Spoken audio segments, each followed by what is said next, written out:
দয়ার নবী তোমায় জানাই সালাম বারে বা। গতকাল এখানে গজল হয়েছে, তা গজলের সময় আমি ছিলাম না, কিরকম লোকজন হয়েছে, কি হয়েছে না হয়েছিল, যারা ছিল তারাই জানে। এই মজলিস কি মেয়ে ছেলে ভর্তি হয়ে গেল? হয়নি? তাহলে যাকে ভালো, আমার কথাটা রেখেছে। আল্লাহ হেদায়েত দান করুক। অধিকাংশ জায়গায় গজল শিল্পী এসেছে আর সমাজের ঘরের বউগুলো মেয়েগুলো বার করে এনে ওরা দিন করে এমন বাঁধন নাচানি করছে স্টেজগুলোয়, এদের ঘরে থেকে বার করে নিয়ে এদেরও দেয়া জাহান্নামের ভিতরে, ওরা ওখানে খারাপ হয়ে যাচ্ছে, সমাজ অধঃপতনে যাচ্ছে।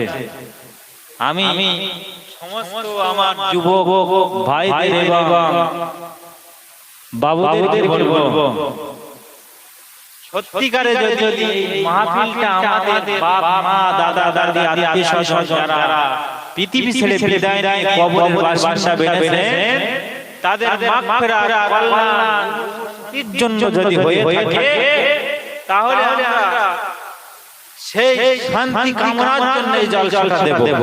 আল্লাহ কবুল করে নেবেন। আর যদি আমাদের চিন্তা ফিকির কামায়ের জন্য আর দেশে ওই সমস্ত গজল শিল্পীগুলো এনে নাচান গান করার চিন্তা ফিকির আমাদের থাকে, গজল দিয়ে কোনো এক বিন্দু নেকি হবে না। গজল দিয়ে আর সমাজে দেখা যেখানে মিলাদ আছে আগে কি আইবো ভাই, মানে গজল পরের দিন দিয়ে, তবে গজল না দিয়ে আগে দিনে আমাদের গ্রাম বাচ্চাদের প্রতি বছর করতেন আমার এই বাবুরা। আল্লাহ না জানি কি এদের মস্তকে দিয়েছে, বেরে নেই দিয়েছে, এবছর সেটা পাল্টে গজলের ব্যবধান করেছেন। আমি বলবো আগামী সমস্ত গজলালাদের এনে বাড়ির বউগুলো মেয়েগুলো বার করে ইমান নামক যে মূল্যবান সম্পদ, সেটাকে আমরা হরণ করব না। মহিলা মানুষ মহিলার জায়গায় থাক, মহিলা মানুষ ঘরে থাক, ঘরের মহিলাগুলো যেন বাইরে বার হয়ে যায়, তারা পর্দার ভিতরে থাকুক, তারা খুব মূল্যবান সম্পদ, তাদের নিজেদের হেফাজত তারা নিজেরাই করবে, আমরা এই কামনা করব। আর আমার এই যুবক ভাই বাবাজিদের, যুবক ভাই বাবাজিদের উদ্দেশ্য বলবো, আপনারা এই সমস্ত কর্মের দিকে আর ভাবিবেন না। বাচ্চাদের জন্য কোরআনের শিক্ষা, শরীয়তের শিক্ষা, দ্বীন ইসলামের শিক্ষা আমরা শিক্ষায় শিক্ষিত করব। তারা দ্বীনের শিক্ষা শিখে তারা নিজেদের পথ পরিষ্কার পথে চালিয়ে নিজেরা নিজেদের গন্তব্যে স্থান আল্লাহ যেন আমরা পুরাই করতে পারি। আল্লাহ সকলকে কবুল করে, সকলেই বলি আল্লাহুম্মা আমিন।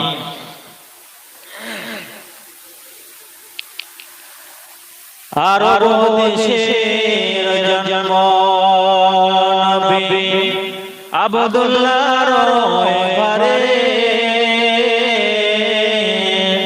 সবার সেরা নবী মোদের এলেন সবার পরে, মা আমিনার কোলের চাঁদ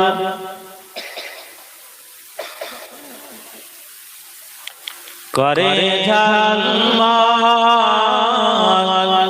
তরসাল্লি আলা মুহাম্মাদিন, বল সকলে বল আল্লাহুম্মা, সবাই একটু উচ্চ আওয়াজে পড়ুন, আল্লাহুম্মা সাল্লি আলা সাইয়্যিদিনা